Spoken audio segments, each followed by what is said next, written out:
What are your thoughts on pulling through date game? And this same set of concepts will apply to taking a girl home from a date, taking a girl home from night game, and taking a girl home from an instant date. It's all essentially very, very similar. I'll give you kind of a structure for it, I guess, because I'm the structure guy. Here's the structure. Seed, frame, qualify, lead. 4 steps, okay? First one, seed. Seeding means bring up the idea that there is another place, that there is another step as early as possible, okay? If you meet a girl on an online date, and I know I'm going everywhere here, I'm using online dating to explain day game, but whatever, right? If you meet a girl on an online date, oftentimes in that first venue, what I like to do is I like to say, she says, oh, this is a nice place. I'm like, yeah, we'll grab a drink or two, and then there's another place down the way I might want to take you to as well. They have good cocktails too, right? And you're already bringing up that there is another potential venue, right? And it's not like there's another venue because I'm trying to take you home. There's just, the experience I have lined up for us on this date involves this place which is good and this place which is good, and that's all. It's all part of the, fun we're having, right? But you're not trying to take her there right now. You're not like, oh yeah, we're going to this other place. You're like, oh yeah, this is the place I might take you later, but yeah, we'll get there when we get there. But you've brought it up. You've seeded it. Literally, you've planted the seed so that it can grow throughout the interaction. And then you can bring it up again. You also, throughout the interaction, can seed things like in the relationship. You say, oh yeah, in the future, maybe we'll do this. Or, oh, it'd be fun to do this with you, but we're not there yet. Those kind of things. So you're bringing up these things that imply a future, that imply the next step, but you're not trying for them in that moment. And so the girls are going to kind of let them slide because there's no consequence to them, right? You saying, let's go to this other place now, can provoke resistance because she doesn't know if she's ready for it, especially if the other place is closer to your home or seems more sexual or something like that. But if you say, yeah, we'll probably do this, we might do this later, but we'll see. I don't know if you're ready for that. Or I might do this later, but I don't know if I know you that well yet, right? If anything, it's more likely for her to get sort of reactive to the, what do you mean you don't know me as well? Or why wouldn't we, right? And then it's this kind of water under the bridge. It's a concept we used to call sneaking one past the goalie, where you put the thing you want to get into the conversation kind of wrapped up in these other things so that it gets ignored and it just gets kind of entered onto the record of its own accord. All right, so that's seeding. You're bringing up the idea that there is something later and maybe even the specific thing you want to do later as early as possible so that it's part of the conversation. So that it's already assumed that this is not a sedentary date where we have a drink here and it ends here and that's all there is. All right, so you're already bringing that up. Frame, I already kind of mentioned a little bit when I was talking about sneaking one past the goalie. In general, you want to frame the next step as a win for her and not progress for you and not an agenda for you, okay? So that's framing. Framing it as if she earns it, you might do this. Or this is something you will do with, someone who you like, someone you're fond of, right? But it's not something you would do with just anybody. Those kind of things are very, very powerful. One of the best examples of this I can ever give is from a date I had in a product years and years ago, where basically I was on the date, it'd been going pretty well. We'd made out a little bit. There was a decent amount of investment. And the date was in a bar that was in the lobby of the hotel I was staying in. And so I basically said to the girl, oh, there's another place I kind of want to take you, but honestly, it's kind of a personal place for me, so I usually don't take people unless I really like them. I don't know, maybe we'll do it, maybe we won't, right? And so I brought it up. And then later on, I'm like, yeah, maybe we'll go to this place that I was thinking, I don't know. You know what, I don't know if we're ready, right? And then she goes, what is the place? Tell me about it. I'm like, I'll tell you what, I have to go to the bathroom right now. I'm gonna go to the bathroom, I'll think about it. I'll let you know when I get back whether we can go there. Just give me a minute to think about it. So I go to the bathroom, I come back, she's on her phone because, that's what girls do when you're in the bathroom. And I don't walk up and be like, okay, I've decided we can go to this place. I just walk up and go, start talking to her, start flirting with her, sit back down, etc. Just continue the conversation as though nothing's happened. And so after 3 to 5 minutes, she's like, so did you think about it? And I'm like, what do you mean? Think about what? She's like, oh, the place that you only take people you like. I'm like, oh, yeah, that. Sorry, I totally slipped my mind. Can I trust you? All right, fuck it. Yeah, all right, let's go. And then I took her up to my room. That make sense? So I seeded it, I framed it, and she was very keen on it because it was a win for her. It'd been set up in her mind as, if I like her, I will do this thing. And I wasn't being pushy about it. I seeded it. In fact, I was saying, no, it's not going to happen, or it's unlikely to happen, etc. Now, all of that is a technique. Technique wouldn't have worked if the girl didn't like me, right? If the date wasn't already going well, if she wasn't already making out with me, she didn't see a lot of value in me. That's all a prerequisite, right? All the techniques only work when the underlying game is good. But these things really do smooth things out. They really do grease the wheels. So that's framing. Qualifying, again, builds on framing. So framing it as a win for her, and then qualifying, did you earn it? Or if you jump through this hoop, maybe. Or if you impress me, maybe. right? So that's all part and parcel of that. And then the final step is leading, right? Once these other steps are in place, most of the time, the actual lead looks like, come on, let's go. And you turn and you start walking. You don't go, so yeah, I think we should go to that place. Do you agree? Do you concur? Okay, cool. So yeah, then maybe we'll go to that place. And then you stand there and discuss it for 5 more minutes. When it is time to lead, when the steps are in place, you just lead, right? Not a lot of hesitation. Even sometimes, like just taking the girl by the hand and leading can work. Obviously, what's appropriate to the amount of physical touch you've had and the girl's receptivity and things like that. But oftentimes just, okay, come on, let's go, right? And you take her by the hand, you lead. That can work. There's a concept in game. You have to be very careful with this concept as applied to life in general. It's actually a good concept in life too, but again, you have to be careful. The concept is it's easier to beg forgiveness than to ask permission, right? It's a lot easier to just start walking and assume she's going to follow and then deal with it if she doesn't, than to sit there and get her to logically agree to go with you in a lot of cases, right? Or when you get back to your place, it's a lot easier oftentimes just open the door, throw it open, and walk through it than it is to stand there and be like, so did you want to come in? Are you okay with coming in? Do you feel, no. Just go in. And if she doesn't, then you deal with it if that happens. And in the 20% case that happens, you deal with it. In the 80% case it doesn't, you're golden, right? And in the 20% case, you throw it in, she goes, sure. You walk back, like, are you coming or do you want to stand out in the cold? Come on. And then the 10%, that doesn't happen, then you go have the discussion. Once you've done the ground, or I do want to point that out, once you've done the groundwork, you lead, right? You do have to do the groundwork. You can't just walk up, hey, so excuse me, I want to talk to you. Come on, let's go, right? It doesn't work, right?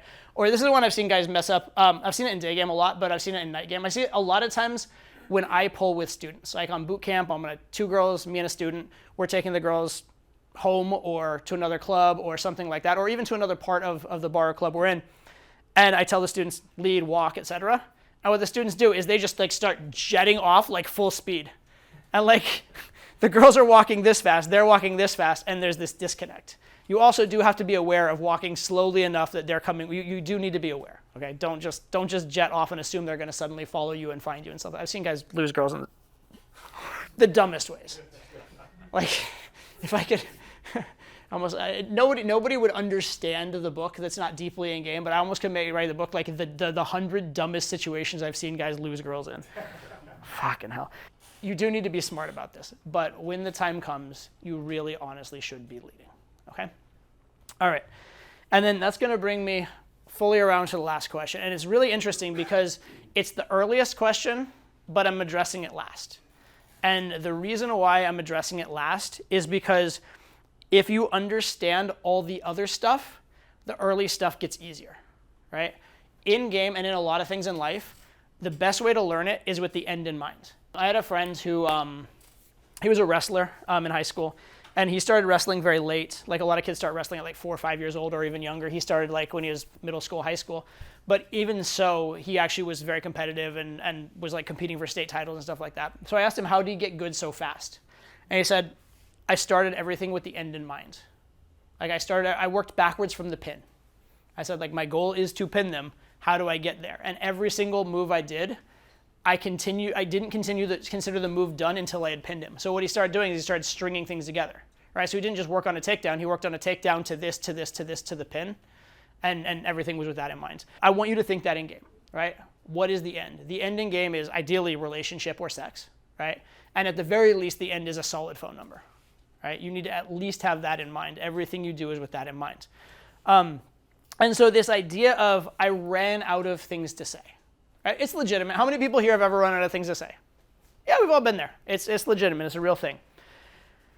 It's harder to run out of things to say when you have an overall game plan. When you have an idea of how you want the whole interaction to go, you have more stuff to say. It's like if you're giving a speech and you have an outline and slides, it's harder to run out of things to say than if you go up and wing it, right? Like I could run out of things to say very easily in this format of a speech where I just come and take your questions. But if I came in here with like, I have this like manifesto of ideas and here's a slide and here's like, but if I ever run out of things, say, okay, let's go to the next slide. Oh, here's 10 more bullet points for me to talk about, right? You can do that for yourself in game. If you have an idea of the things you want to say and do, it's easier. So number one, what are the things you want to say and do? You do want to seed venues. You do want to make it more sexual. You do want to qualify the girl. You do want to polarize and instigate. So whenever you're running out of things to say, default, do one of those things. And here's one of the nice things about game. A lot of it is organic and spontaneous, but a lot of it you can plan ahead, right? You can find qualification lines online. You can take qualification lines you've used in past dates.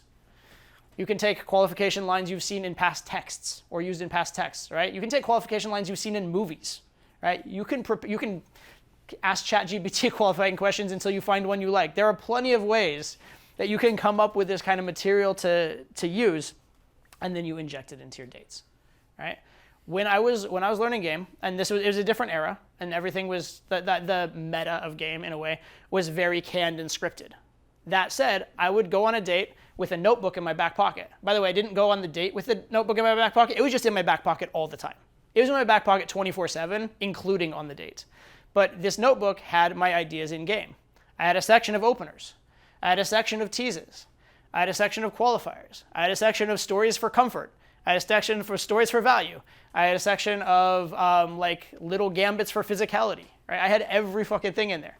If I ran out of things to say, I would excuse myself and go to the bathroom. Hey, I got to go to the bathroom. I'd go to the bathroom. I'd flip through my notebook. I'd be like, oh, here's a story I could tell. Here's a story I could tell. Here's a line I could use. And then I'd come back, and I would suddenly have so much to say, and it was fine.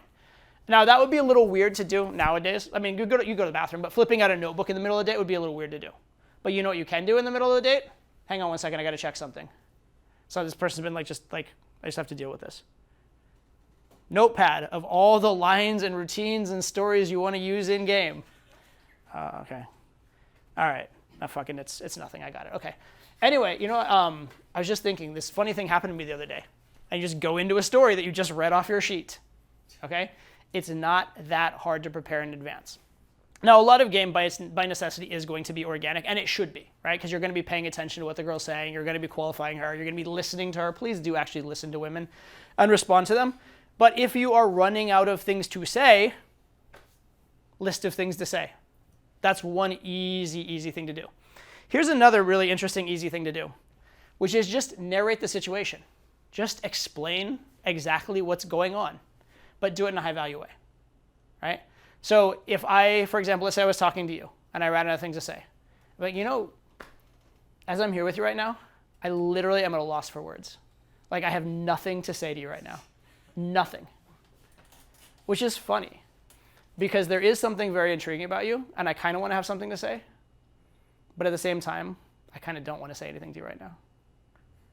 But as two attractive people, I think it's okay for us to sit in silence for a second, don't you? And that was a very cute smile you made when I said that. And now we're back into something because you gave me something to work with. Make sense? I do that. But what did I do? I just narrated the situation. I literally said, I don't know what to say. And I made I don't know what to say the topic of conversation. But the very important thing is I was completely okay with it. It wasn't like, so I don't know what to say right now. I'm really sorry. I feel like I should have something. I'm like, but it's not like that. It's from a high value frame. Okay, and that's the very key thing, right? You cannot know what to say as a high value guy. You're not obligated to always say something, right? Who made the rule you always have to have something to say? Nobody made that rule. All you have to be is a high value guy, right? Here's a funny one you could do, actually. If you have been carrying the conversation, have been very interesting, you could actually put it on her a little bit. Be like, so, listen, I've had a lot to say, and I've been very interesting. It's your turn. You have to ask me a creative question now.